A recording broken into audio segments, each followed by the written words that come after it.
জম্মু ও কাশ্মীরের পেহেলগামে সন্ত্রাসী হামলায় নিহত ২৬ জনের ঘটনা এখনো তীব্রভাবে আলোচিত। এই ঘটনার পেছনে পাকিস্তানের ভূমিকা রয়েছে বলে সরাসরি অভিযোগ করেছে ভারত। দীর্ঘ ২৬ বছর পর কাশ্মীর ইস্যু কেন্দ্র করে দুই দেশের মধ্যে নতুন করে সংঘর্ষের আশঙ্কা দেখা দিয়েছে।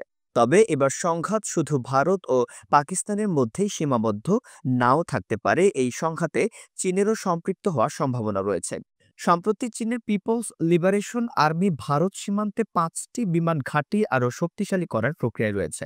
এনডিটিভিকে উদ্ধৃত করে এই তথ্য জানায় ইন্ডিয়া.কম। প্রতিবেদনে বলা হয় ২০২৪ সাল থেকেই এই ঘাঁটিগুলোর আধুনিকীকরণ করছে শি জিনপিং এর প্রশাসন। বিমান ঘাঁটিগুলোর মধ্যে রয়েছে টিংরি, লুহুজি, বোরাং, ইউটিয়ান ও ইয়ারকান্দাম। এসব ঘাঁটিতে যুক্ত করা হচ্ছে অত্যাধুনিক স্পেস ইঞ্জিন, স্টেট প্যাড এবং সাপোর্ট স্ট্রাকচার। এই অবস্থায় অরুণাচল প্রদেশ এবং লাদাখ অঞ্চলে জারি করা হয়েছে সর্বোচ্চ সতর্কতা। স্যাটেলাইট চিত্রে ধরা পড়েছে এই ঘাঁটিগুলোর নির্মাণ ও সম্প্রসারণ কার্যক্রম। ভারতীয় বিমান বাহিনী সূত্রে জানা যায়, ঘটনা প্রবাহের কারণে সামরিক সদস্যদের উচ্চ সতর্কতায় রাখা হয়েছে।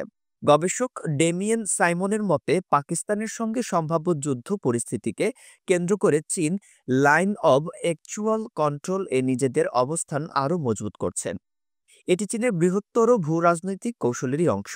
ডিফেন্স টেনের প্রতিবেদনে উল্লেখ করা হয়, সম্প্রতি ভারত ঘিরে চীন গোয়েন্দা নজরদারি আরও বাড়িয়েছে। বিশেষ করে সিকিম অঞ্চলে হাই এলটিটিউড লং এন্ডিউরেন্স ড্রোন ব্যবহার করে নজরদারি চালানো হচ্ছে, যা দীর্ঘ সময় ধরে ৫০,০০০ ফুট উচ্চতায় থেকে তথ্য সংগ্রহ করতে পারে।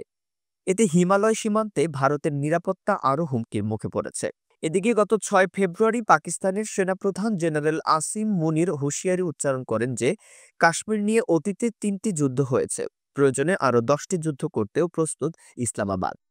তিনি দাবি করেন, ভারতের সামরিক শক্তি নিয়ে পাকিস্তান ভয় পায় না। এই ঘটনার ২ মাস পর এপ্রিলের শুরুতে অস্ত্রবিরতির নিয়ম ভেঙে পাক সেনারা ভারতীয় সীমান্ত অতিক্রম করে। জম্মু ও কাশ্মীরের নিয়ন্ত্রণ রেখা এলওসি পেরিয়ে অতর্কিত গুলিবর্ষণ চালানো হয়, যার ফলে পুঞ্চ জেলা কেঁপে ওঠে। পরিস্থিতি নিয়ন্ত্রণে আনতে ভারতীয় সেনানিবাস সক্রিয় ভূমিকা নেয়, তবে শুরুতে কিছুটা ব্যাক পেতে হয়। পরবর্তীতে ভারতের পক্ষ থেকে জানানো হয়, অনুপ্রবেশকারী পাক সেনাদের ফেরত পাঠাতে বাধ্য করা হয়েছে। পেহেলগামে পর্যটক হত্যার ঘটনায় যুক্তরাষ্ট্র ও রাশিয়ার পাশাপাশি চীনও নিন্দা জানিয়েছে। যদিও বিশ্লেষকদের মতে, সীমান্ত ঘাঁটি শক্তিশালী করার মাধ্যমে শি জিনপিংয়ের প্রশাসন ভারতের প্রতি এক ধরনের সামরিক বার্তা দিচ্ছে।